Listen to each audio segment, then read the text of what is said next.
Kabanata 1. Bata pa lang si Sarah nang iniwan siya ng kanyang ina at napunta siya sa pangangalaga ng kanyang lola. Sakitin na ang kanyang lola, kaya halos musmus pa lamang siya. Alam niya na ang maghanap buhay para sa kanilang dalawa, pero hindi nagtagal na matay din ang matanda noong second year, high school pa lamang si Sarah, umuwi ang kanyang ina na ipangalawang pamilya.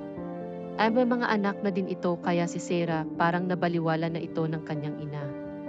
Mama, kailangan ba talaga na ibinta natin ang bahay at lupa ni Lola? Paano naman ako mama, saan ako titira? Tanong ng dalagita sa kanyang ina.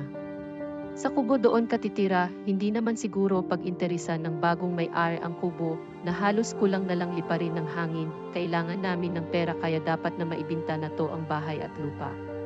Bibigyan na lang kita ng pera pang paayos ng kubo. Sagot ng kanyang ina na halatang naiinis na asas kanya.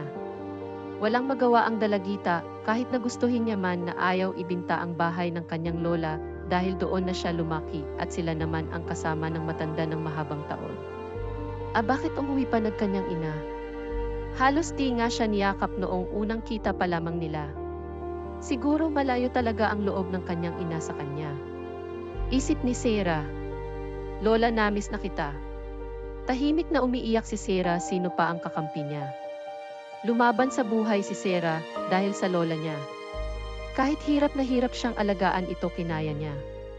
Pero ngayon na ula na ang kanyang lola, parang ayaw na din mabuhay ni Sarah.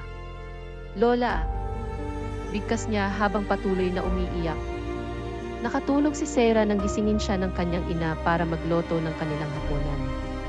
Bumangon siya at pumunta sa kusina. Sa sala nadatnan niya ang kanyang stepdad at mga stepsister na nanunood ng TV.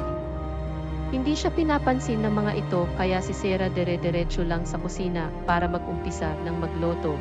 Kailangan ni Sarah makausap ang kanyang ina.